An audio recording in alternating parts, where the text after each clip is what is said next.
دین سمجھ کر لوگ عمل کرتے رہتے ہیں۔ تو ان کے متعلق 11ویں 12ویں قرآن خوانی کے متعلق ان کی حقیقت کیا ہے، شریعت کے روشنی میں، کتاب و سنت کی روشنی میں، قرآن و حدیث کی روشنی میں، اس پر گفتگو کرنے کے لیے ہمارے درمیان موجود ہیں شیخ عبدالغفور حفیظہ اللہ۔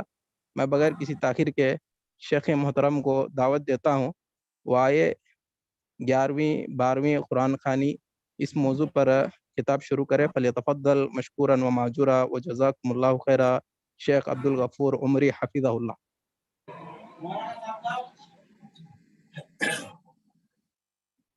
السلام علیکم ورحمۃ اللہ وبرکاتہ۔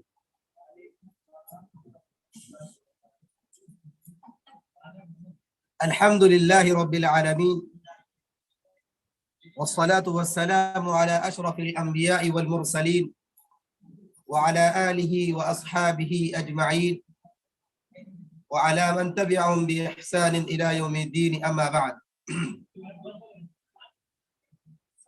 اعوذ باللہ من الشیطان الرجیم، بسم اللہ الرحمن الرحیم۔ واصبر نفسك مع الذين يدعون ربهم بالغداة والعشي الى آخر الآیہ۔ محترم ناظرین کرام،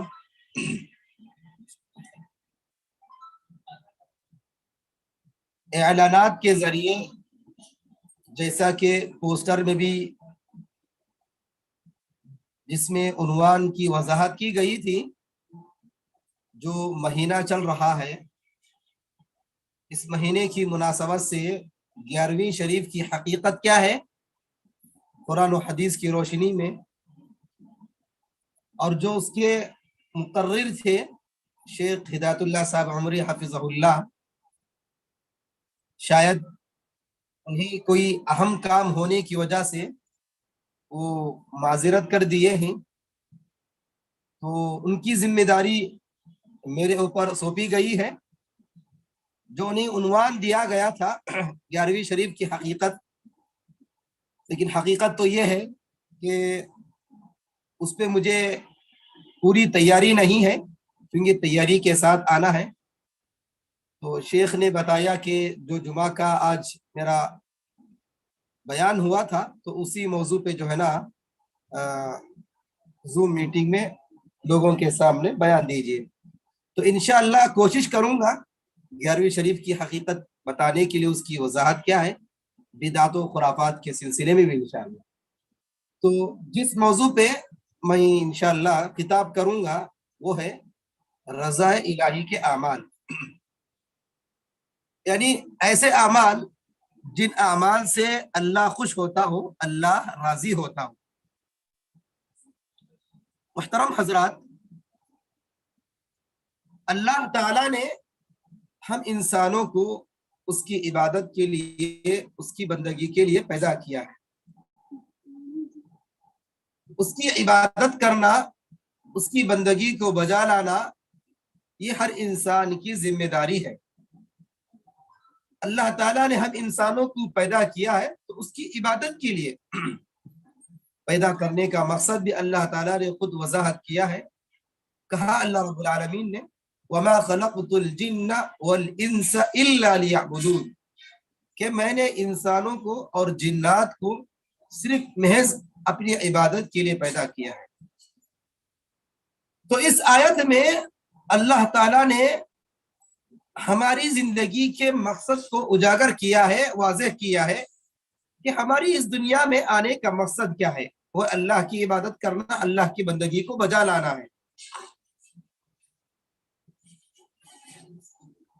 موضوع کی مناسبت سے رضا الہی کے اعمال، اللہ کو راضی کرنا، اللہ کو خوش کرنا، اللہ کی رضامندی کے مستحق ہونا۔ اللہ کی رضامندی، اللہ کی خوشنودی، یہ دنیا کی سب سے بڑی دولت، سب سے بڑی نعمت ہے۔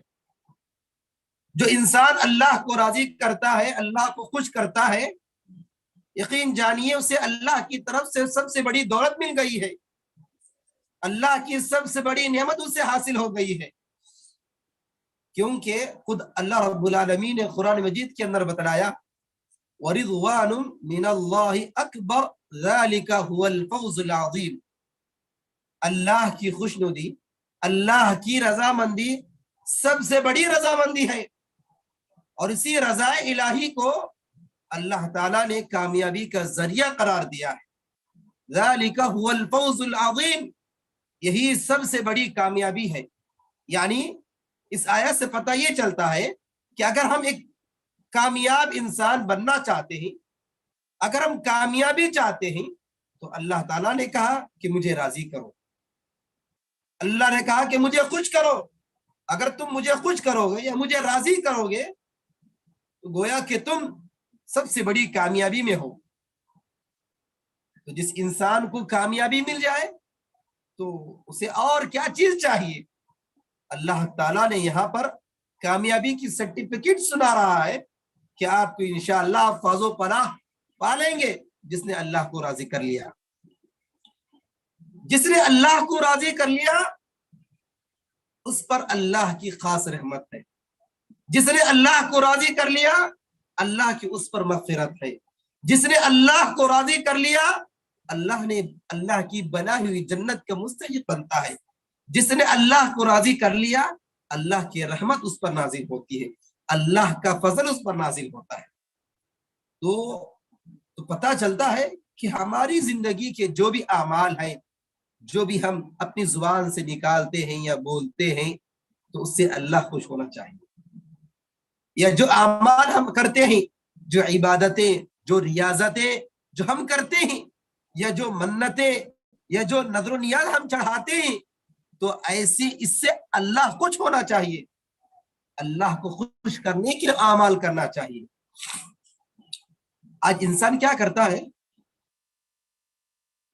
اپنے دوست و احباب کو خوش کرنے کے لیے، اپنے رشتہ داروں کو خوش کرنے کے لیے، اپنے پڑوسیوں کو خوش کرنے کے لیے انسان بہت سارا پیسہ، مال، دولت سب کچھ قربان کر دیتا ہے، یا جس سے وہ محبت رکھتا ہے، جس سے وہ چاہتا ہے، تو انسان یہاں تک کہ اپنی جان کو بھی قربان کرنے کے لیے تیار ہو جاتا ہے۔ کیوں؟ اس لیے کہ میرا دوست مجھ سے راضی ہو جائے، میرے رشتہ دار مجھ سے راضی ہو جائے، میرے پڑوسی مجھ سے راضی ہو جائے۔ تو انسان یہاں پر دنیا میں رہتے ہوئے دنیا والوں کو راضی کرنا چاہتا ہے، لیکن انسان کے دل میں کبھی یہ بات آئی نہیں ہوگی کہ دنیا والوں کا رب اگر خوش ہو جائے تو کتنا اچھا ہوگا۔ آج ہم دیکھتے ہیں شادیوں کے موقع پر، فنکشن کے موقع پر، خوشی کے موقع پر انسان کتنا پیسہ خرچ کرتا ہے، پانی کی طرح بہاتا ہے خود۔ یہ پیسہ، یہ مال، یہ دولت کس لیے؟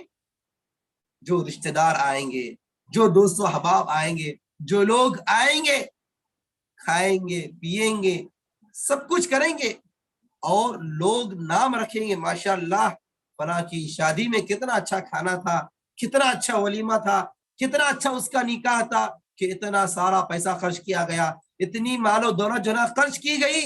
انسان خوش ہوتا ہے۔ تو خرچ کرنے والے کی بھی نیت کی ہوتی ہے کہ جو رشتہ دار آ رہے ہیں، جو دوست و احباب آ رہے ہیں، اس سے میرے دوست و احباب خوش ہو جائے۔ یہاں پر انسان دنیا والوں کو خوش کرنے کے لیے کیا کچھ نہیں کرتا، سب کچھ کرتا ہے، لیکن اللہ کو راضی کرنے کے لیے، اللہ کو خوش کرنے کے لیے انسان صحیح طریقے سے اللہ کی عبادت نہیں کرتا، صحیح طریقے سے نمازوں کی پابندی نہیں کرتا ہے۔ اسی لیے میرے مسلمان بھائیوں، اللہ کو راضی کرنا ہے۔ اللہ کو راضی کرنے والا مسلمان، اللہ کو راضی کرنے والا مومن کامیاب ہے، وہ مومن۔ تو آئیے جانتے ہیں وہ کون سے اعمال ہیں جس سے میرا اور آپ کا اور ہم سب کا رب خالق کائنات مالک ارض و سما خوش ہوتا ہے۔ تو ویسے تو بہت سارے اعمال ہیں جن سے ہم، جن اعمال کو بجا لا کے، جن پہ عمل کر کے ہم اپنے رب کو راضی کر سکتے ہیں، اپنے رب کو خوش کر سکتے ہیں۔ تو سب سے پہلی بات اگر ہم قرآن کی روشنی سے لیتے ہیں تو جہاں پر اللہ کے نبی صلی اللہ علیہ وسلم ہمارے لیے اسوہ ہے، نمونہ اور آئیڈیل ہے، تو اسی کے ساتھ ساتھ آپ کے صحابہ بھی ہمارے لیے آئیڈیل اور نمونہ ہے۔ جب صحابہ کرام رضی اللہ عنہ اجمعین مکہ سے ہجرت کر کے جب مدینہ آئے تو اس وقت صحابہ کرام کی بے شمار قربانیاں تھی. یہ وہ صحابہ جو اسلام کی سربلندی کے لیے اپنے مال و دولت کو، اپنی جان کو قربان کرنے کے لیے تیار ہو جاتے تھے. اپنی بیوی بچوں کو نہیں دیکھا، اپنے گھر بار کو نہیں دیکھا، اپنے رشتہ داروں کو نہیں دیکھا، اپنے وطن کو نہیں دیکھا. کس کو نہیں دیکھا؟ دیکھا تو صرف اللہ کو دیکھا. اللہ کی رضامندی کو دیکھنا چاہتے تھے.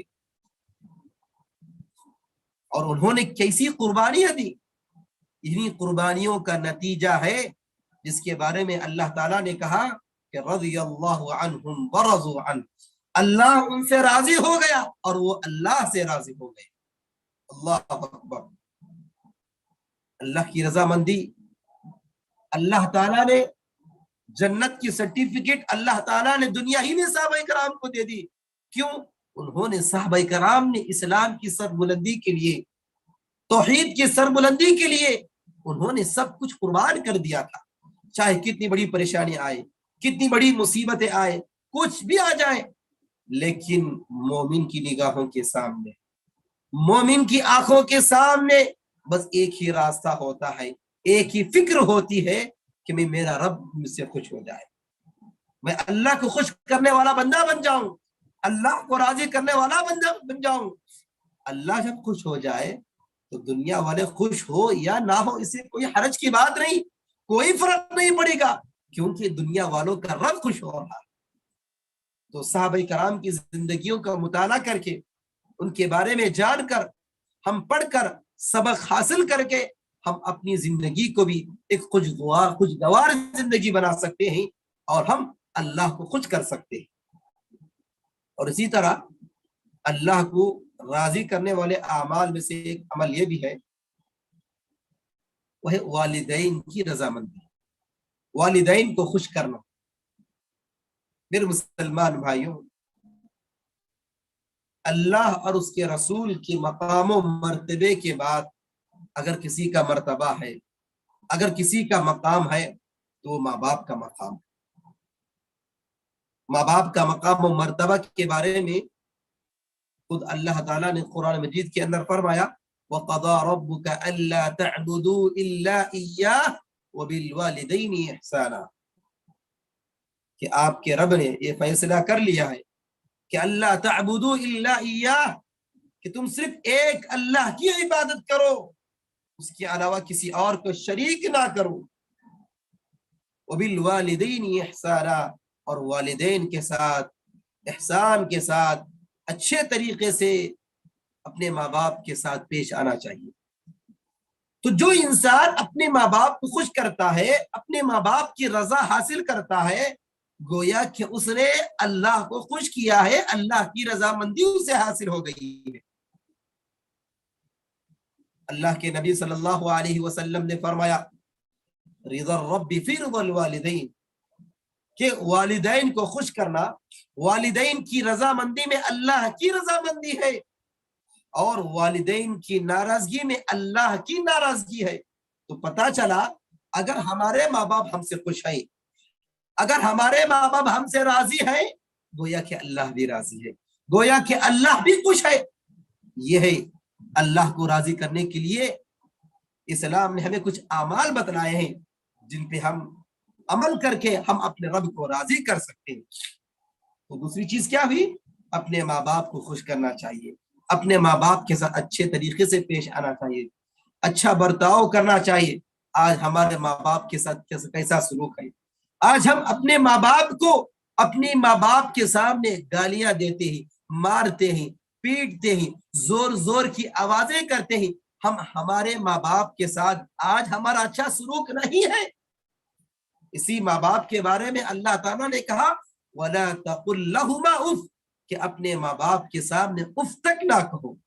یہ ماں باپ کا مقام و مرتبہ. تو ماں باپ کو خوش کرنا ہے، ماں باپ کو جو نا راضی کرنا ہے، کیونکہ ماں باپ کی رضامندی میں، والدین کی رضامندی میں اللہ کی رضامندی ہے. اللہ ہمیں سے ہر ایک کو اپنے ماں باپ کو ہمیشہ خوش رکھنے کی توفیق عطا فرمائے، آمین. اور اسی طرح تیسرا عمل وہ ہے جو ہمیں احادیث کی روشنی سے ملتا ہے وہ ہے مسواک کرنا. مسواک جس کی بہت ساری فضیلتیں ہیں. الحمدللہ ہم میں سے کچھ دین سے جڑے ہوئے لوگ، دین سے وابستہ لوگ اس کا باقاعدہ طور پر اہتمام کرتے ہیں. جہاں مسواک ہمارے منہ کیا پاکیزگی کا ذریعہ ہے، ہمارے دانتوں کی صفائی کا ذریعہ ہے، تو یہی وہ مسواک جو رضائے الہی کا ذریعہ بھی ہے. اللہ کے نبی صلی اللہ علیہ وسلم نے فرمایا کہ مسواک کرو، کیونکہ مسواک تمہارے دانتوں کو صاف کر دیتا ہے، اور تمہارے منہ میں جو گندگی، جو بدبو اور جو غلاظت رہتی ہے اس کو دور کرتا ہے. اور مسواک کرنے کی وجہ سے اللہ خوش ہوتا ہے، اللہ کی رضا حاصل ہوتی ہے. تو پتہ چلا کہ مسواک کرنے کی وجہ سے بھی اللہ ہم سے خوش ہوتا ہے، اللہ ہم سے راضی ہوتا ہے. اور اسی طرح بہرحال ہماری زندگی کے جو بھی اعمال ہیں جو ہم کرتے ہیں، ایسے اعمال جن اعمال سے اللہ خوش ہوتا ہے، اللہ راضی ہوتا ہے. مثال کے طور پر انسان کوئی کام کرنے جا رہا ہے، نماز پڑھنے جا رہا ہے. نماز پڑھنے سے پہلے یہ سوچے کہ میں جو عبادت کر رہا ہوں، جو میں نماز پڑھ رہا ہوں، اس نماز سے میرا رب خوش ہوگا یا نہیں ہوگا. نماز پڑھنے سے یقیناً اللہ کی رضامندی حاصل ہوتی ہے، تو نماز پڑھیے. اگر کوئی انسان شراب پینے کے لیے جا رہا ہے تو شراب پینے سے پہلے یہ سوچنا چاہیے کہ جو میں شراب پینے والا ہوں، کیا اس عمل سے میرا رب خوش ہوتا ہے یا خوش نہیں ہوتا؟ اس عمل سے شراب پینے کی وجہ سے اللہ کی رضا حاصل ہوتی یا نہیں ہوتی؟ ہرگز نہیں ہوتی. تو یہ سوچے کہ جو شراب پینے انسان جا رہا ہے، کہ جس شراب کو پینے سے اللہ راضی نہیں ہوگا تو وہ شراب پینا چھوڑ دے، کیونکہ اللہ راضی نہیں ہو رہا، اللہ کی رضامندی حاصل نہیں ہو رہی. تو یہ ہے. اگر کوئی انسان جھوٹ بولتا ہے، اپنی زبان سے جھوٹ بولتا ہے، کاروبار میں جھوٹ بولتا ہے، تجارت میں جھوٹ بولتا ہے، اپنے بھائیوں کے سامنے، اپنے دوستوں کے سامنے، اپنے رشتہ داروں کے سامنے جھوٹ بولتا ہے، تو جھوٹ بولنے سے پہلے یہ سوچے کہ جو میں جھوٹ بول رہا ہوں، کہ اس جھوٹ بولنے کی وجہ سے کیا اللہ خوش ہو جائے گا، کہ اللہ کی رضا حاصل ہو جائے گی؟ ہرگز نہیں ہوگی. تو انسان جھوٹ بولنے سے بچنا چاہیے. تو زندگی کا ہمارا کوئی بھی عمل ہے تو یہ سوچے، وہ کرنے سے پہلے یہ سوچے کہ جو عمل ہم کرنے جا رہے ہیں اس سے اللہ رب العالمین خوش ہونا چاہیے. اور ہمیں وہ دو واقعے ہمیں یاد آتے ہیں جو ہم بارہا ہم بیانات میں سنے ہوں گے، کہ ایک کتا جو کہ اللہ کی ایک مخلوق، ایک جانور، ایک حیوان جو بہت پیاسا تھا، جس کو پانی کی ضرورت تھی، پیاس کی شدت لگ رہی تھی، جس کی زبان لٹک رہی تھی کنویں کے سامنے. ایک آدمی نے دیکھا کہ ایک کتے کو پانی کی ضرورت ہے، تو اس آدمی نے آگے بڑھ کر اس کتے کو پانی پلایا. ہوا کیا کہ اللہ تعالیٰ اس عمل سے اتنا خوش ہوا، اتنا راضی ہوا کہ اللہ تعالیٰ نے اسے جنت میں داخل کر دیا. اللہ اکبر. کہ ایک جانور کو، ایک حیوان کو پانی پلانے کی وجہ سے اللہ کی رضامندی حاصل ہوتی ہے، کہ ایک جانور کے، ایک حیوان کو اس کی پیاس کو دور کرنے کی وجہ سے ہمیں جنت مل سکتی ہے. تو ذرا سوچئے، جانوروں کے ساتھ یہ سلوک کرنے کی وجہ سے جب اللہ کی رضامندی حاصل ہوتی ہے تو انسانوں کے ساتھ کیسا سلوک کرنے کی وجہ سے اللہ ہم سے خوش ہوگا. یہ بظاہر وہ عمل چھوٹا دکھ رہا ہے کہ ایک کتے کو پانی پلانے کی وجہ سے چھوٹا عمل ہے، دیکھنے کو چھوٹا ہے، لیکن ثواب کے اعتبار سے، اجر و ثواب کے اعتبار سے بہت بڑا ہے، کیونکہ اس نے اللہ کی رضامندی حاصل ہو رہی ہے، اللہ خوش ہو رہا ہے. اللہ اکبر. اور ایک عورت جو کہ اپنے گھر میں ایک بلی پال رہی تھی، نہ اس کو کھلاتی تھی، نہ پلاتی تھی، کھانے پینے کے لیے کچھ چیزیں دیتی تھی، نہیں دیتی تھی، لیکن وہ بلی بھوک و پیاس کی وجہ سے مر گئی، اس کا انتقال ہو گیا، مر گئی. لیکن اللہ تعالیٰ کو یہ ادا پسند نہیں آئی، اللہ کو اس عورت کا یہ عمل پسند نہیں آیا. جس کی وجہ سے اللہ تعالیٰ نے اس عورت کو جہنم میں رسید کر دیا. اللہ دیکھیے، جس عمل کو میں اور آپ چھوٹا سمجھ رہے ہیں، یہی چھوٹا عمل اللہ کی نظر میں بڑا عمل ہے، اجر ثواب کے اعتبار سے بھی بڑا عمل ہے. اسی لیے میرے مسلمان بھائیوں، ہم ہماری زندگی میں ایسے اعمال کریں جن اعمال سے اللہ ہمارا خوش ہوتا ہو، ہمارا رب ہم سے راضی ہوتا ہو. صدقہ و خیرات کر رہے ہیں، صدقہ کر رہے ہیں، اللہ خوش، اللہ کی رضا حاصل ہو. کسی غریب کی مدد کر رہے ہیں، اللہ کی رضا حاصل ہو رہی ہے. یا کسی انسان جو مجبور ہے، اس کی مجبوری کو دور کر رہے ہیں، اللہ ہم سے خوش ہوتا ہے. کوئی ضرورت مند انسان ہے، اس کی ضرورتوں کو پورا کر رہے ہیں، اللہ کی رضا حاصل ہوتی ہے. کوئی بے سہارا ہے، اس کا سہارا ہم بن رہے ہیں، تو اللہ ہم سے خوش ہوتا ہے. ہم ذکر و استغفار کرتے ہیں، اللہ ہم سے خوش ہوتا ہے. تو جو بھی عمل ہے، جو بھی ہم کرتے ہیں، اللہ ہم سے خوش ہونا چاہیے. اللہ تعالیٰ نے قرآن مجید کے اندر فرمایا، وَاصْبِرْ نَفْسَكَ مَعَ الَّذِينَ يَدْعُونَ رَبَّهُمْ بِالْغَدَاةِ وَالْعَشِيِّ، کہ صبح شام آپ اللہ کی عبادت کرتے ہیں. وَمِنْ آنَاءِ اللَّيْلِ وَسَبِّحْ وَأَطْرَافَ النَّهَارِ لَعَلَّكَ تَرْضَىٰ. آگے کی آیت میں اللہ تعالیٰ نے فرمایا کہ صبح شام لیل و نہار ہم اللہ کا ذکر کرتے ہیں. سبحان اللہ، الحمدللہ، اللہ اکبر، استغفر اللہ، سبحان اللہ بحمدہ، سبحان اللہ العظیم. اللہ کا ذکر کرتے ہیں. اللہ کے ذکر کرنے کی وجہ سے اللہ ہم سے خوش ہوگا. لعلک ترضی، شاید کہ اللہ تم سے خوش ہو جائے. یعنی پتہ چلا کہ اللہ کو راضی کرنے والے اعمال میں سے ایک عمل یہ بھی ہے کہ ہم ذکر و اذکار کا، استغفار کا اہتمام کریں، دعاؤں کا اہتمام کریں. صبح کی دعائیں، شام کی دعائیں، جو بھی زندگی کی جو بھی دعائیں رہتی ہیں، ان دعاؤں کا اہتمام کریں گے، ذکر و استغفار کا اہتمام کریں گے، تو یقیناً اللہ کی رضا حاصل ہو جاتی ہے، اللہ ہم سے خوش ہوتا ہے. اور اسی طرح جو انسان اللہ کو ناراض کرتا ہے، اللہ کو خوش نہیں کرتا، یقین جانیے وہ عمل مردود ہے. جو اعمال ہم کر رہے ہیں، اگر یہ اعمال قرآن و حدیث کی روشنی سے نہیں ہے، قرآن و حدیث میں نہیں ہے، تو ایسے اعمال کو بجا لانے سے، ایسے اعمال کرنے سے اللہ کی رضامندی حاصل نہیں ہوتی، اللہ خوش نہیں ہوتا، بلکہ اللہ کی ناراضگی پیدا ہوتی ہے. اللہ کو ان اعمال سے چیڑ ہے، اللہ ان اعمال کو پسند نہیں کرتا. آج ہم دیکھتے ہیں، آج ہمارے معاشرے میں، مسلم معاشرے میں کتنے ایسے اعمال ہیں جو انسان ان اعمال کو دین کا نام دے کر، اسلام کا لبادہ اوڑھ کر انسان وہ اعمال کرتا ہے، اور وہ اعمال کیا ہے؟ خوشی بخوشی کرتا ہے. کیوں؟ کیونکہ ان اعمال کو انسان کیا ہے؟ مسلمان دین کا ایک حصہ سمجھتا ہے، حالانکہ وہ دین کا حصہ نہیں ہوتا. یعنی میری مراد، میرا مطلب وہ ہے بدعت. بدعت ایک ایسی چیز ہے، بہت بڑا گناہ ہے. جو اعمال ہمارے قرآن میں نہیں ہے، یا ہمارے حدیث میں نہیں ہے، یا صحابہ کرام کا طریقہ یا صحابہ کرام کا منہج نہیں ہے، کہ جس اسلام نے اس عمل کو مردود قرار دیا ہے، تو وہ چیز بدعت ہے. اور بدعت کی تعریف سب کو معلوم ہے، اور یہی وہ بدعت ہے کہ کل بدعت ضلالہ وکل ضلالۃ فی النار، کہ ہر بدعت گمراہی ہے، اور ہر گمراہی جہنم کی طرف لے جاتی ہے.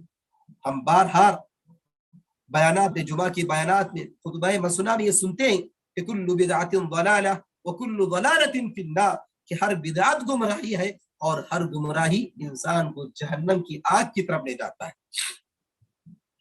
آج ہمارے معاشرے میں کتنی بدعت و خرافات، کتنی رسم و رواج جو ہے نا، آج ہمارے مسلم معاشرے میں پائے جاتے ہیں.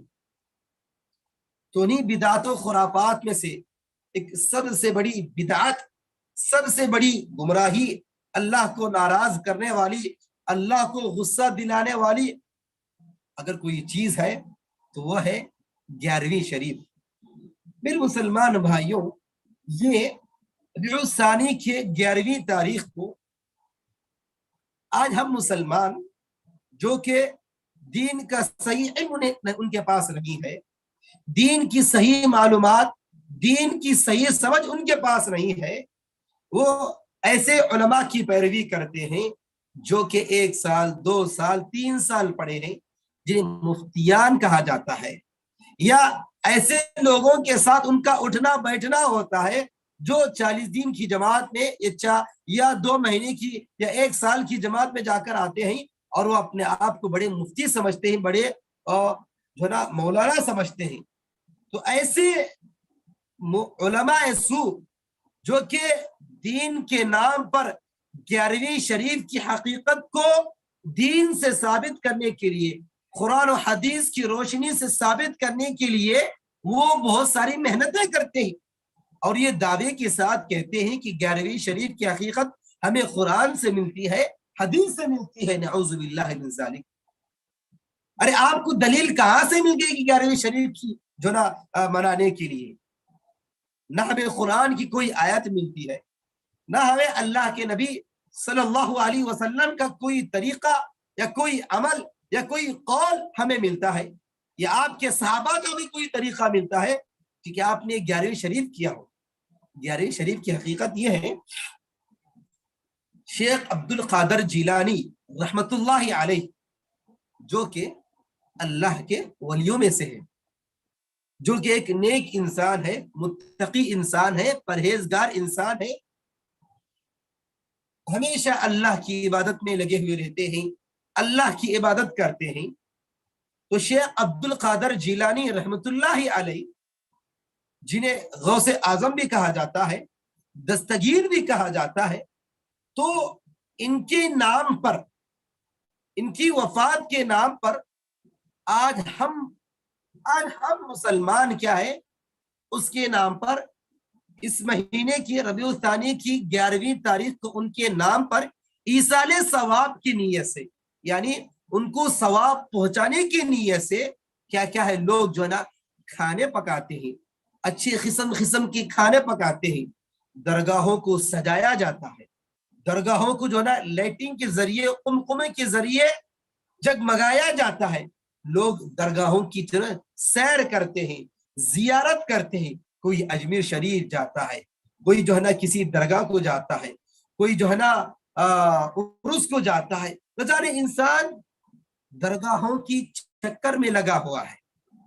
تو ان کے نام پر کیا ہے، نذر و نیاز کرتے ہیں، ان کے نام پر بکرا ذبح کرتے ہیں، ان کے نام پر کیا ہے، نذر و نیاز چڑھاتے ہیں، ان کے نام پر منتیں مانگتے ہیں، ان کے نام پر اپنی حاجتوں کو پوری کرنے کی کوشش کرتے ہیں۔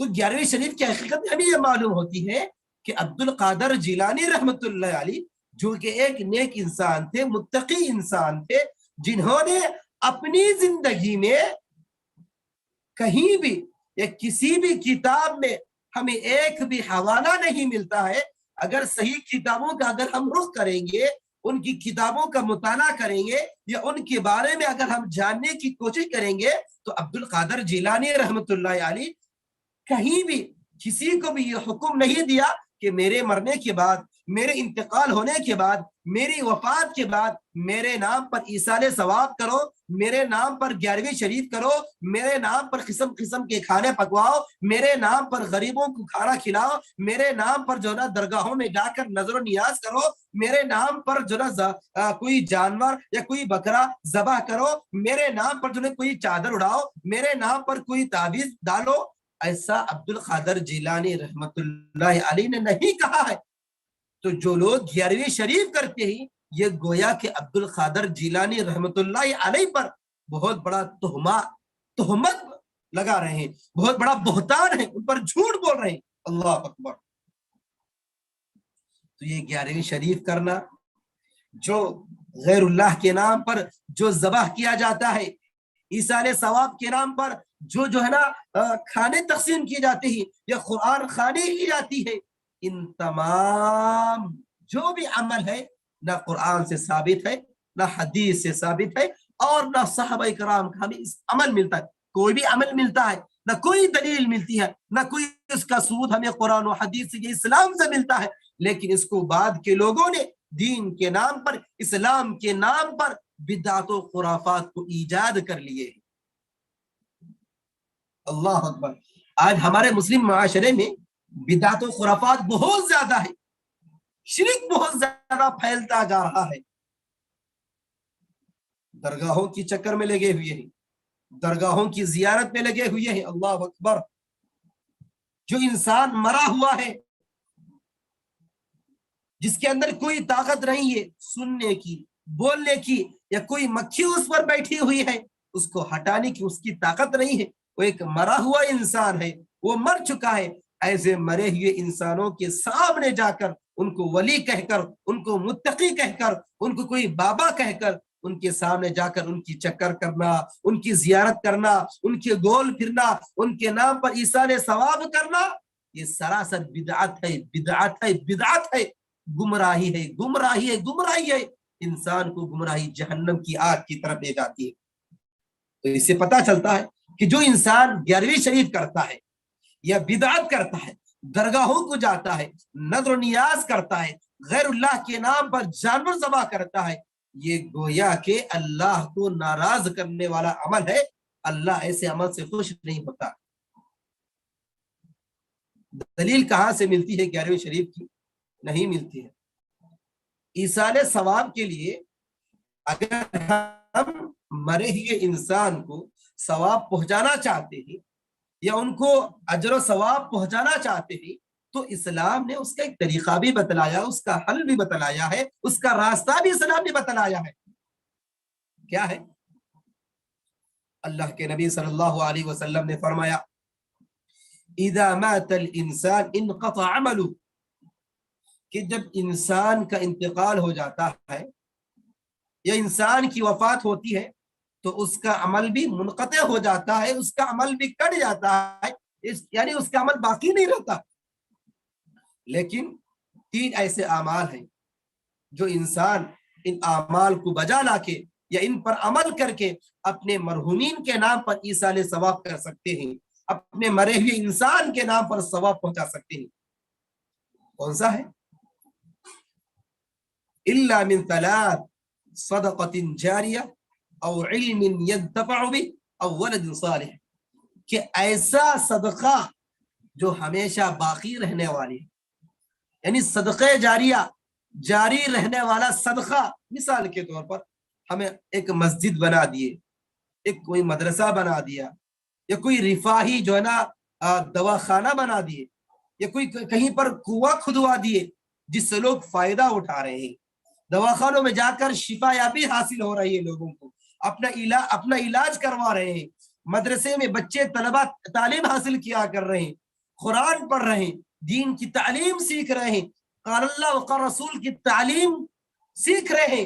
تو جتنے طلبہ, جتنے طالب علم اس مدرسے میں پڑھ رہے ہیں, تو جتنے طلبہ اس میں پڑھ رہے ہیں, جب تک پڑھیں گے, جب تک وہ مدرسہ باقی رہے گا, تب تک مرحوم کیا ہے, ثواب ملتا رہے گا, ثواب پہنچتا رہے گا. یا مسجد ہے, مسجد میں جو مصلیان کرام نماز پڑھتے ہیں, تو جتنی بھی نمازی نماز پڑھیں گے, جب تک وہ مسجد باقی رہے گی تب تک اس مرے ہوئے انسان کو برابر ثواب ملتا رہے گا, ثواب پہنچتا رہے گا. تو یہ ایصال ثواب پہنچانے کا ایک طریقہ ہے جو اسلام نے ہمیں سکھلایا ہے, اور ایسا علم جس سے لوگوں کو فائدہ پہنچتا, یعنی دین کا علم حاصل کر کے لوگوں کو بتلاتے ہو, جن اعمال سے, جس علم سے لوگ مستفید ہوتے ہو, لوگ فائدہ حاصل کرتے ہو. جب تک وہ علم, اس علم سے لوگوں کو فائدہ ہوتا رہے گا, جس علم سے لوگ فائدہ اٹھاتے رہیں گے, تب تک ان کے والدین کو, ان کے مرحومین کو برابر ثواب ملتا رہے گا. یا تیسرا طریقہ ایصال ثواب کا, ثواب پہنچانے کا, وہ ہے نیک اولاد. اگر ماں باپ نے اپنی اولاد کو نیک بنایا ہے, دیندار بنایا ہے, حافظ قرآن بنایا ہے, یا محدث بنایا ہے, یا کسی کو مفسر بنایا ہے, یا کسی کو عالم دین بنایا ہے, یا کسی کو بہترین متقی پرہیزگار انسان بنایا ہے, تو یہ جو نیک اولاد ہے, جب تک ان اولاد کے اندر نیک صفت باقی رہے گی, جب تک وہ اولاد نیک رہے گی, تب تک اس مرحومین کو برابر ثواب ملتا رہے گا, برابر اجر و ثواب ان کو پہنچتا رہے گا. تو یہ ایصال ثواب ہے. جو اسلام نے مرحومین کو پہنچانے کا طریقہ بتلایا ہے. اللہ اکبر. تو اس بہترین نسخے کو چھوڑ کر, اس بہترین راستے کو چھوڑ کر آج لوگوں نے کیسے کیسے راستے ایجاد کر لی, آج لوگوں نے کیسے کیسے اعمال کو ایجاد کر لی, کیسے کیسے بدعت و خرافات آج ہمارے مسلم معاشرے میں پائے جاتے ہیں. غیر اللہ کے نام پر جانور کو ذبح کیا جاتا ہے. یاد رکھو, جو غیر اللہ کے نام پر جانور کو ذبح کیا جاتا ہے اس جانور کا گوشت کھانا حرام ہے, وہ شرک ہے. اللہ کے نبی نے فرمایا صلی اللہ علیہ وسلم, من ذبح لغیر اللہ فقد اشرک, جس نے غیر اللہ کے نام پر جانور کو ذبح کیا اس نے شرک کیا, اس نے اللہ کے ساتھ غداری کی, اس نے اللہ کے ساتھ بہت بڑا گناہ کیا, شرک کیا. اور شرک اللہ تعالیٰ کو کبھی ناپسند ہے. لیکن اللہ کو ناپسند والے اعمال آج ہم مسلمان کر رہے ہیں, اللہ کو غصہ دلانے والے اعمال آج ہم مسلمان کر رہے ہیں, اللہ کو ناراض کرنے والے اعمال آج ہم مسلمان کر رہے ہیں. تو اس کا حل کیا ہے؟ جو بھی 11ویں شریف کرتے ہیں اس کا حل کیا ہے؟ اس کا حل یہ ہے, جیسا کہ میں نے بتلایا ہے, اس پورے بیان کا خلاصہ, اس پورے بیان کا نچوڑ یہ ہے کہ 11ویں شریف منانا یہ اسلام میں سراسر بدعت ہے, سراسر گمراہی ہے. اس کی کوئی حقیقت نہیں, اس کا کوئی ثبوت نہیں ملتا ہے. جو کہ عبد القادر جیلانی رحمۃ اللہ علیہ کے نام پر, جو کہ متقی تھے, پرہیزگار انسان تھے, ان کے نام پر 11ویں شریف اس مہینے کی 11ویں تاریخ کو منایا جاتا ہے. تو یہ اس کا اسلام سے کوئی جو نا ملتا جلتا نہیں ہے, اس کا اسلام سے کوئی وابستہ نہیں ہے, کوئی لینا دینا نہیں ہے. اب جو لوگ بھی کر رہے ہیں وہ سراسر جو نا بدعت ہے, وہ غلط کام کر رہے ہیں, گناہ کا کام کر رہے ہیں. ان مسلمانوں کو اس عمل سے باز آ جانا چاہیے اور صحیح فقہ ان مسلمانوں کے اندر پیدا ہونا چاہیے, دین کی صحیح سمجھ ان مسلمانوں کے اندر ہونا چاہیے. تو بدعت و خرافات سے بچنا, شرک و بدعات سے بچنا, خود بچے رہنا اور دوسروں کو بچانے کی کوشش میں لگے رہنا. اگر آپ ہمارے بارے میں, ہمارے علاقے میں, ہمارے گاؤں میں جہاں کہیں بھی اگر ہم شرک دیکھتے ہیں یا کوئی بدعت کا کام دیکھتے ہیں یا کوئی 11ویں شریف مناتا ہے, ہم اپنی آنکھوں سے دیکھتے ہیں, تو اس کو روکنے کی کوشش کرنا چاہیے, تو اس کو اس عمل سے دور ہٹانے کی کوشش کرنا چاہیے, اس کو سمجھانا چاہیے. دیکھو بھائی, ہم سب مسلمان ہیں, ہمارا قرآن ایک ہے, ہماری حدیث ایک ہے, ہمارا نبی ایک ہے. تو قرآن و حدیث ہمارے لیے آئیڈیل ہے, قرآن و حدیث ہمارے لیے نمونہ ہے. ہم قرآن کو دیکھ کر, حدیث کو دیکھ کر سیکھنا چاہیے. یہ دونوں چیزیں ہمارے لیے ایک گائیڈ کی مانند رکھتے ہیں, جس سے ہم روشنی حاصل کرنا چاہیے, جس سے ہم سبق سیکھنا چاہیے. جو بھی عمل کرتے ہیں یہ عمل غلط ہے, اس سے نہیں, یہ عمل نہیں کرنا چاہیے. ہم اپنی مسلم معاشرے میں ہم اپنے مسلم بھائیوں کو سمجھانا چاہیے, بار بار سمجھانا چاہیے. یہ جو کسی جو نا انفرادی طور پر یا اجتماعی طور پر تو ہوتا رہتا ہے, بیانات کے ذریعے ہم بولتے رہتے ہیں, لیکن اصلاح کا طریقہ یہ صحیح ہو سکتا ہے کہ ہم انفرادی طور پر اس سے الگ سے ملاقات کر کے, یا اگر ہمارے رشتہ داروں میں کوئی 11ویں شریف بناتے ہیں یا کوئی درگاہوں کی چکر میں لگے ہوئے ہیں یا کوئی نظر و نیاز چڑھاتے ہیں یا کوئی غیر اللہ کے نام پر جانور ذبح کرتے ہیں یا بدعت و خرافات کے ملبس ہیں, تو ہم اپنے رشتہ داروں کو سمجھانا چاہیے, ان کو دین کی صحیح سمجھ ان کو جو ہے نا آنا چاہیے. تو یہ طریقہ ہو سکتا ہے انشاءاللہ. اگر اس طریقے کو اگر ہم عمل کریں گے تو انشاءاللہ جو بدعت و خرافات میں جو مسلمان ملبس ہیں, جو پڑے ہوئے ہیں, انشاءاللہ جب انہیں اللہ کی توفیق ملے گی, انشاءاللہ ایک دن ایسا بھی آئے گا, ایک وقت ایسا بھی آئے گا کہ وہ انشاءاللہ ایک صحیح راستے پہ آ جائیں گے, توحید کے راستے پہ آ جائیں گے, بدعت و خرافات سے بچ سکتے ہیں, شرک و بدعات سے بچ سکتے ہیں. تو یہی اس میرا بیان کا نچوڑ خلاصہ ہی ہے. تو آخر میں اس موقع پر ہم اللہ تعالیٰ سے دعا کرتے ہیں کہ پروردگار الہی تو ہم تمام مسلمانوں کو سب سے پہلے اپنے ایمان کی حفاظت کرنے کی توفیق عطا فرما, اللہ کو راضی کرنے کی توفیق عطا فرما, اللہ کو ناراض کرنے سے بچا, اللہ کو راضی کرنے والے اعمال ہمارے لیے آسان سے آسان کر دے, اللہ کو ناراض کرنے والے اعمال ہمارے لیے مشکل سے مشکل کر دے. اللہ ہم زندگی میں جو بھی عمل کرتے ہیں اللہ اس عمل سے اللہ تو خوش ہو جا, تو راضی ہو جا اللہ رب العالمین تجھ کو خوش کر کے تجھ کو راضی کر کے ہم اپنے آپ کو جنت کا مستحق بنانے کی توفیق عطا فرما اللہ بدعت و خرافات سے اللہ ہم مسلمانوں کی حفاظت فرما ہر قسم کی بدعت سے ہر قسم کے خرافات سے ہر قسم کی گمراہی سے ہر قسم کی گناہ سے اللہ ہماری حفاظت فرما شرک سے اللہ ہماری حفاظت فرما شرک اصغر سے ہماری حفاظت فرما شرک اکبر سے اللہ ہماری حفاظت فرما اللہ جو لوگ 11ویں شریف کرتے ہیں یہ عبد القادر جیلانی کے نام پر جو نظر و نیاز کرتے ہیں 11ویں شریف بناتے ہیں اللہ ان مسلمانوں کو دین کی صحیح سمجھ عطا فرما دین کی صحیح فقہ عطا فرما علماء ربانیین سے جڑ کر دین کا صحیح علم پانے کی توفیق عطا فرما رب العالمین تو ہم تمام مسلمانوں کو توحید کے راستے پہ چلنے کی توفیق عطا فرما اللہ جب تک ہمیں اس دنیا میں باقی رکھ اللہ ایمان پر ثابت قدمی عطا فرما توحید پر ثابت قدمی عطا فرما اللہ شرک و بدعات سے ہم تمام مسلمانوں کی حفاظت فرما اللہ جو لوگ بھی اب تک بدعت و خرافات کرتے آ رہے ہیں اللہ ان مسلمانوں کو توبہ کرنے کی توفیق عطا فرما ان مسلمانوں کو اللہ سے گڑ گڑا کر دعائیں مانگنے کی توفیق عطا فرما اللہ ہم گنہگار ہیں اللہ تو ہمارے گناہوں کو معاف فرما اللہ اس دنیا میں جب ہماری موت آئے تو اللہ خاتمہ بالخیر اللہ بہترین موت کلمے کی موت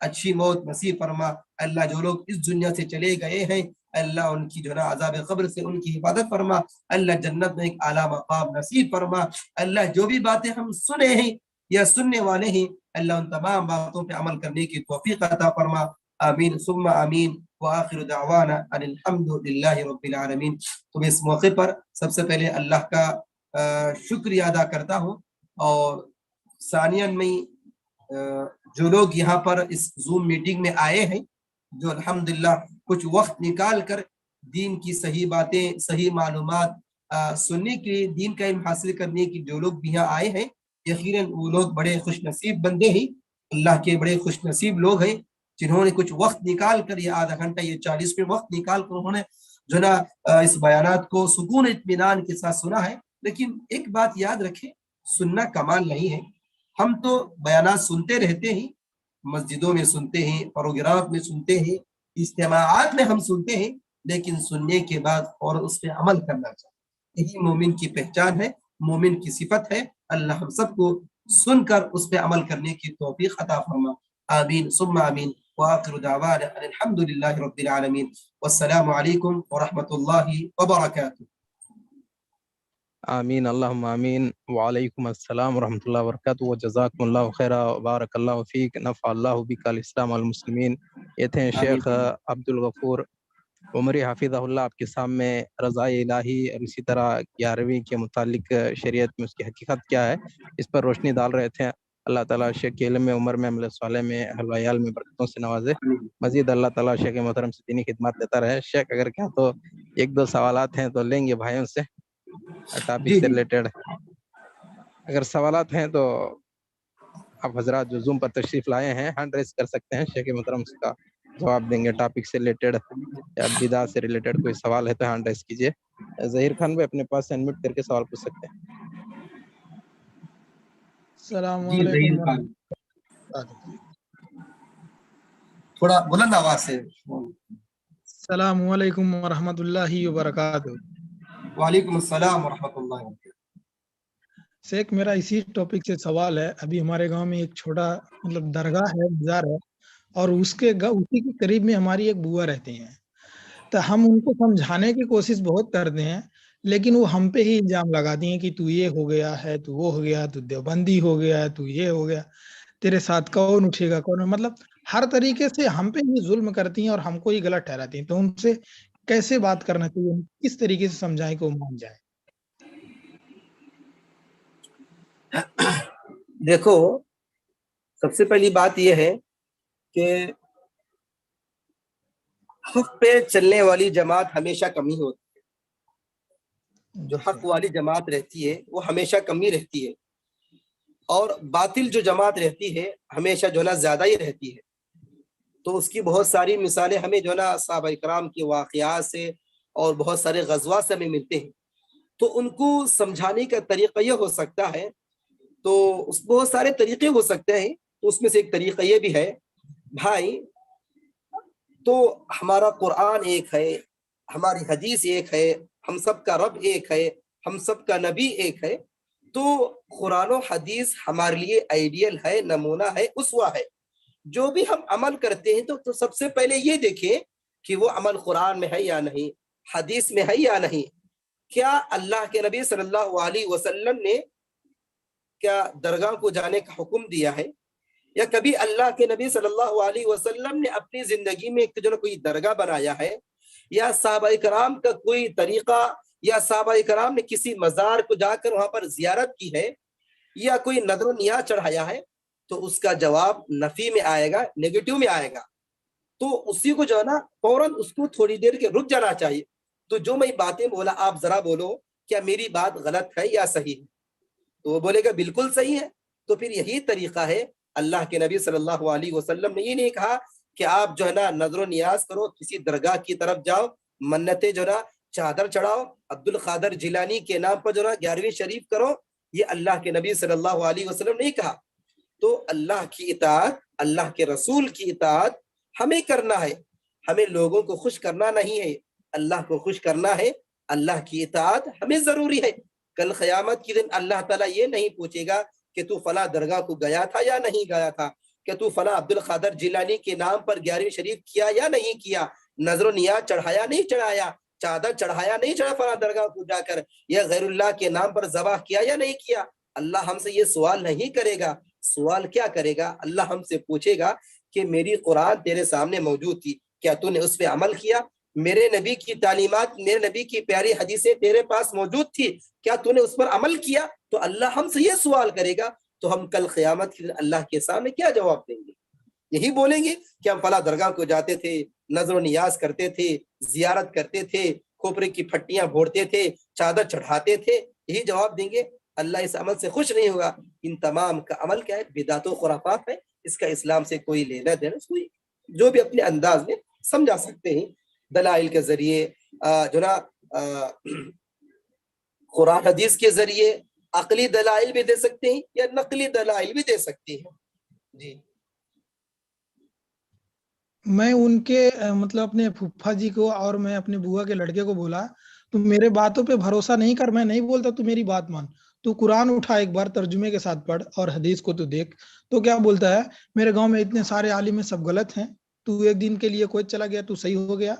میرے بیوی کو ایک دن فون کر کے میری بوا اس کو بول رہی ہے میں اپنی بیٹی کی شادی کر رہی ہوں، پیور سنی میں کر رہی ہوں، تم لوگ سنی ہو کر کے یہ ہو گیا وہ ہو گیا، مطلب کسی طریقے سے باز نہیں آتے، ہم کو ہی غلط ٹھہراتے ہیں کہ اتنے عالم ہیں سب غلط ہیں، یہ ہیں وہ ہیں۔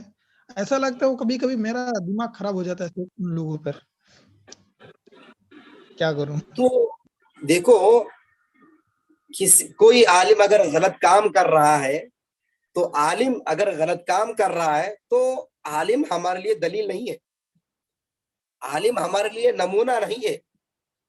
تو عالم جو صحیح باتیں بولتا ہے تو وہ ہمارے لیے نمونہ ہے۔ تو آپ کے کہنے کا مطلب یہ ہو سکتا ہے کہ اگر ایک عالم بیڑی پی رہا تو ہم بھی بیڑی پئیں گے، کوئی سگریٹ پی رہا تو ہم بھی سگریٹ پی لیں گے، کوئی شراب پی رہا تو ہم بھی شراب پی لیں گے، کوئی سود لے رہا تو ہم بھی سود لے لیں گے، تو یہ جائز ہو جائے گا؟ نہیں ہوگا۔ اب آپ بولیں کہ بھائی عالم کر رہے ہیں، بھائی ان کو معلوم نہیں ہو سکتا کیا؟ ہاں، انہی کو کہتے ہیں علماء سو، برے علماء جو اپنے پیٹ کو پالنا چاہتے ہیں، جو صرف پیسے کمانا چاہتے ہیں۔ اللہ ایسے علماء کو جو ہے نا ایسے علماء سے اللہ خوش نہیں ہوتا، ایسے دین کی خدمات بھی نہیں لیتا ہے۔ تو عالم ہمارے لیے دلیل نہیں ہے، یہ ایک طریقہ ہو سکتا ہے اس کو سمجھانے کا۔ جی شیخ، بارک اللہ فیک شیخ۔ شیخ اگر آپ کے پاس وقت رہا تو خالی 1-2-3 منٹ میں انشاءاللہ یہ 12ویں کے متعلق اور قرآن خوانی کے متعلق اس کا رد بھی اگر بتائیں گے تو بہتر رہا انشاءاللہ۔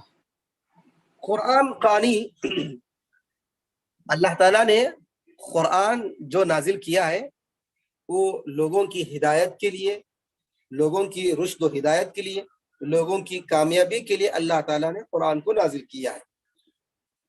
اس کا مقصد بھی اللہ تعالیٰ بتلایا کہ لیدبروا آیاتہ، تاکہ اس کی آیتوں پہ غور کر کے، تدبر کر کے اس پر ایمان لائے اور اس پر عمل کریں۔ تو قرآن پر اگر ہم عمل کریں گے تو یقیناً ہمارے لیے قرآن ایک جو نا ایک روشنی کے مانند ہے، جو ہمارے لیے گائیڈ کے مانند ہے، جس میں عمل کر کے آپ دنیا و آخرت بنا سکتے ہیں، سنوار سکتے ہیں۔ اب رہا سوال جو قرآن خوانی کرتے ہیں، جو ایصال ثواب کے نام پر، مرحومین کے نام پر قرآن بخشنا، اگر کسی کا انتقال ہوا تو 1 قرآن بخشنا، 2 قرآن بخشنا یا 3 قرآن بخشنا، قرآن پڑھتے جانا۔ یاد رکھو قرآن بخشنے کے لیے کسی کے نام اگر ہم بخشتے ہیں یا کسی کو ثواب پہنچانا چاہتے ہیں تو سب سے پہلے یہ دیکھیے کیا یہ عمل کہ ہمیں اللہ کے نبی صلی اللہ علیہ وسلم نے بتلایا ہے، جس نبی کا ہم کلمہ پڑھتے ہیں، کیا اس نبی نے ہمیں یہ طریقہ بتلایا ہے کہ اگر کوئی کسی کا انتقال ہو جائے تو ان کے نام پر قرآن بخشنا ہے؟ تو قرآن پڑھنے سے نیکیاں قرآن پڑھنے والے کو ملیں گی، جو قرآن پڑھتا ہے اس کو نیکیاں ملیں گی، جو جس کے نام پر وہ بخشتا ہے اس کو ہرگز نیکیاں نہیں ملیں گی، اجر و ثواب اس کو ہرگز نہیں ملے گا۔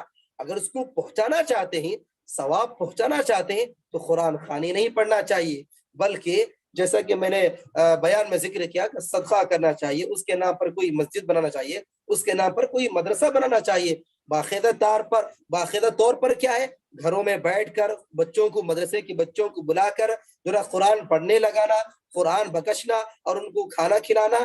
تو یہ جو نہ ہمیں قرآن سے اس کا ثبوت ملتا ہے، نہ ہمیں احادیث کا اس کا ثبوت ملتا ہے، نہ ہمیں صحابہ کرام کا کوئی طریقہ ملتا ہے، یا جن اماموں کی کوئی تقلید کر رہے ہیں، امام ابو حنیفہ رحمۃ اللہ علیہ یا 4 ائمہ کی اگر تقلید کر رہے ہیں تو انہوں نے بھی اپنی کوئی حدیث کی کتاب میں یا کوئی اپنی فقہ کی کتاب میں یہ نہیں کہا کہ قرآن بخشنا چاہیے، ایصال ثواب کے لیے قرآن پڑھنا چاہیے، یا ان کا بھی طریقہ نہیں ملتا ہے، یا انہوں نے اپنی زندگی میں کسی کو حکم بھی نہیں دیا ہے، تو اس کا کوئی ثبوت نہیں ملتا ہے کہ ہم قرآن بخشنا چاہیے۔ تو اس کا شمار بھی کیا ہے، بدعات میں آ سکتا ہے۔ قرآن بظاہر پڑھنا ایک نیک کام ہے، نیکیاں تو ملیں گی، لیکن جو عمل جس نیت سے وہ کر رہے ہیں تو وہ عمل غلط ہے، وہ عمل بدعت ہے۔ جی شیخ، بارک اللہ فیک شیخ، الحمدللہ اسی پر اتفاق کریں گے۔ آج کی مجلس کامیابی کے ساتھ اختتام کو پہنچی، اس پر سب سے پہلے میں اللہ تعالیٰ کا شکر بجا لاتا ہوں، اس کے بعد شیخ عبدالغفور عمری حفظہ اللہ آنن فنن جو ہمارے لیے وقت نکالے ہیں اور کتاب و سنت کی روشنی میں بہت مفید باتیں بتائے ہیں، ہماری ٹیم کی طرف سے ہم شیخ محترم کا بھی شکریہ ادا کرتے ہیں۔ اس کے بعد زوم پر جو تشریف لائے ہیں، یوٹیوب پر جو لائیو دیکھ رہے ہیں، آپ سب کا بھی ہم شکریہ ادا کرتے ہیں، دعا گو ہیں اللہ تعالیٰ ہم سب کو بھی جو ہے علم سے جوڑے رکھے، علماء حق سے جوڑے رکھے، اور جو سیکھ رہے ہیں، جو سن رہے ہیں کتاب و سنت کے واقعہ، اس پر عمل کرتے ہوئے دنیا اور آخرت میں کامیابی حاصل کرنے کے اللہ ہم سب کو نیک توفیق دے۔ اور آخر میں آپ سب کو معلوم ہے AIGEC کی طرف سے، AIGEC کویت کی طرف سے الحمدللہ ہفتے میں کئی ایک اردو دروس چل رہے ہیں، اور اسی طرح مہینے میں تیلگو زبان میں 2 دروس چل رہے ہیں۔ ان تمام دروس کے اپڈیٹس اعلانات کے ذریعے آپ تک پہنچاتے رہیں گے۔ آپ خود بھی اس میں شرکت کریں، اپنے دوست احبابوں کو، رشتہ داروں کو بھی اس میں آنے کے لیے دعوت دیں، اور ہمارا یوٹیوب چینل ہے AIGEC ٹیم کا، اس کو سبسکرائب کریے۔ جو بھی بیانات دروس وغیرہ ہو رہے ہیں وہاں پہ اپلوڈ ہو کے رہتے ہیں، آپ ان کو پھر سے دیکھ بھی سکتے ہیں، دوسروں کو بھی شیئر کر سکتے ہیں۔ دعائی کلمات کے ساتھ آج کی مجلس کو ختم کریں گے۔ ربنا تقبل منا انك انت السميع العليم وتب علينا انك انت التواب الرحيم۔ آخر میں سب حضرات کفارۃ المجلس کی دعا پڑھ لیجئے۔ سبحانك اللهم وبحمدك اشهد ان لا اله الا انت استغفرك واتوب اليك۔ السلام علیکم ورحمۃ اللہ وبرکاتہ۔